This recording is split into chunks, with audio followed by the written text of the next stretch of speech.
Hello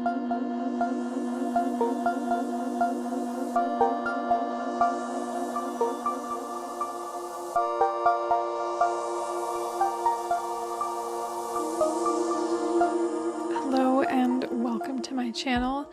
If you are choosing to join me today, I do appreciate it. So thank you for listening to me yap. Today I do want to talk about how I am intending on navigating through the current chaos of the world.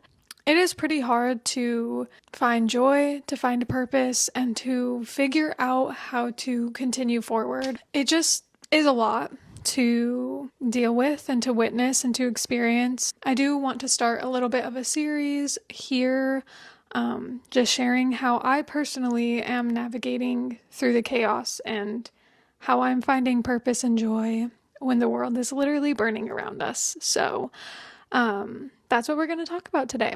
I also have it all written down in my little notebook because I tend to ramble and lose track of what I'm saying because I love to talk. I love to yap.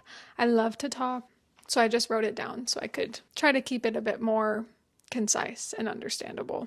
The first thing I have written down here is to show up authentically, not only just in my life, but also in my creative endeavors and passions. The thing about authenticity is you have to be open and expect rejection. People aren't always going to like you. We are not meant to please every single person, and that's okay. There's nothing wrong with being disliked. And for me, I've always had a really big fear of rejection.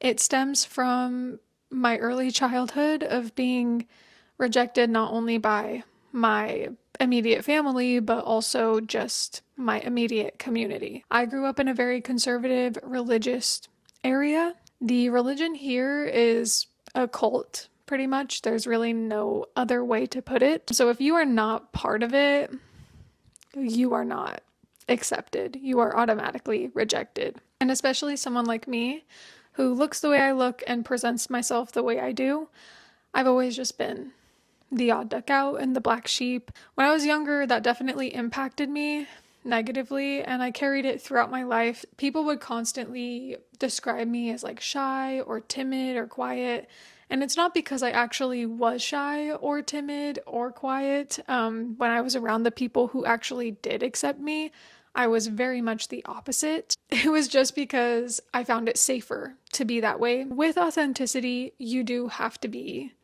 ready for rejection, and you have to be okay with rejection. Since I've grown up, I understand that although people have hurt me in the past, it is my responsibility as an adult to heal from that.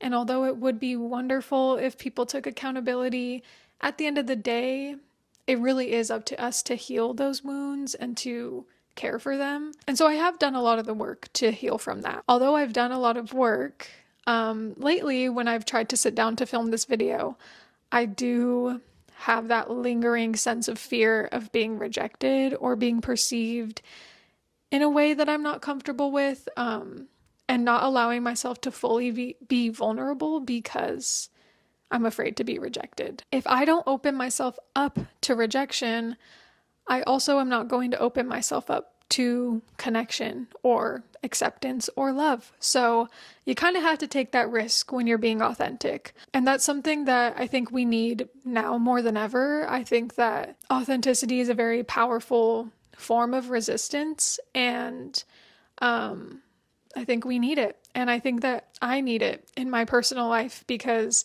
I have isolated myself so much from the world that it hasn't brought me anything good. So with that, I do want to actively challenge my fear of rejection or my fear of being vulnerable. For me, that is going to be recording videos and posting my art and myself on the internet as a form of exposure therapy, because I've thought enough about it. I've overthought, I've journaled, I've reflected, I've meditated, I've done all the things I've thought about it. I just need to do it now. I just need to take action and actively challenge those fears. If I continue to tell myself that I have to be ready, I have to wait for the right moment, I have to look a certain way, that moment's never going to come. So I have to start now and meet myself where I'm at, accept myself where I'm at, and also allow myself the space to change my mind. I do feel like I've become closer with my authenticity, but we are constantly changing. That's our constant state of being. I do want to allow myself to like continue to explore what authenticity feels like for me, not only what it looks like, because it's not just about external, like unique style. It's definitely like a state of being. So yeah, I have to figure out what that feels like. So I just want to work on showing up for myself in my art practice, in my exposure therapy experiment, just in my daily life. That's the first thing. So the next intention for navigating through the chaos is implementing intentional time for grounding and moments of being still or being quiet. That includes meditation, which can look very different than just sitting here and meditating. Sometimes I do meditate like that. Meditation can also look like cooking a meal. Often when I go into nature, that's like the easiest thing for me to get back to my roots. But for me, there are all sorts of ways to meditate. Throughout the month, as I do those things, I will share them with you. Yeah, I definitely need more of it in my life. I have not been present at all.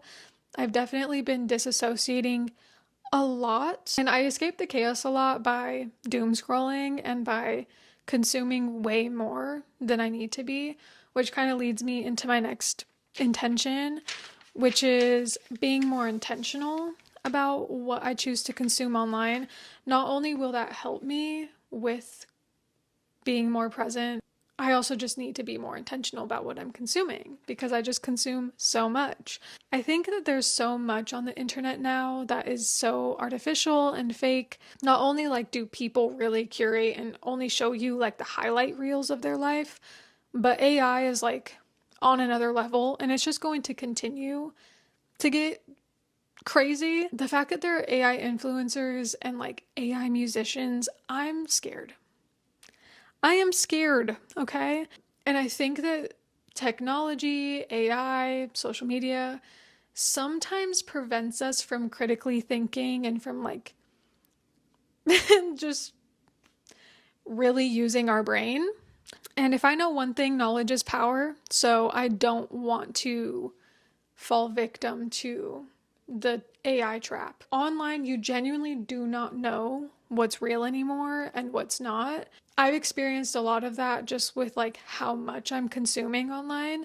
So I definitely want to take a step back and be more intentional about what I'm choosing to consume. So I do want to read more books or listen to more audiobooks. The library is a great free resource and you can just get free access to knowledge that way. So I do intend to listen to a lot more audiobooks and kind of steer clear of like the self-help genre and more so trying to like actually learn about things that are important to me, but also things that I'm very curious about. There's a lot to learn in this world, and like I said, knowledge is power. So I think the main thing, like the overall theme of all of these things, is just to like reclaim my attention and also reclaim my power. I do think that being authentic, experiencing joy or creating moments of joy and happiness is a form of resistance. My existence as a queer woman is rebellious in general to the structure that we currently live under. For me, waking up a lot of days and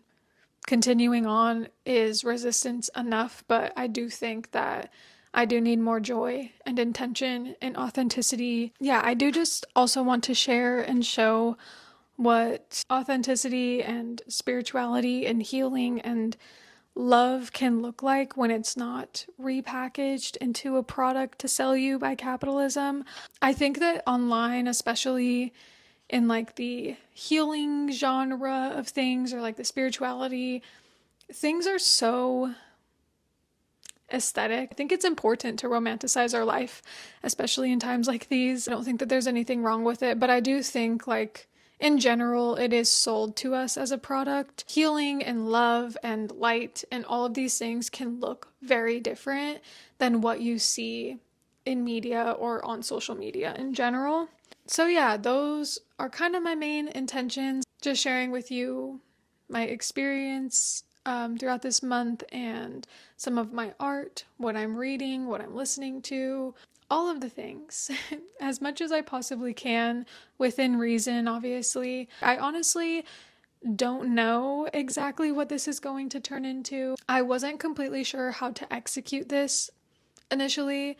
Like I said, I do just have to show up unprepared. I have to make momentum and just start somewhere. So that's what I'm here doing. I do hope that I can reach people that can maybe see themselves in some of the things that I create, or at least relate to some of the things that I have to say. If any of the things that I mentioned resonate with you, if you think that maybe it could help you navigate through all of this crazy shit, you can let me know in the comments, and you can leave some of the things that you're intending to do this month. Leave some of the things that you're reading or listening to, and we can go on this journey together. But regardless, I'm going on this journey, and I'm trying to find purpose through all of it. So hopefully you'll join me if it sounds interesting to you, or if you feel connected to it. I don't know. I'm just a girl. I do appreciate you listening to me yap today. It is getting very gloomy,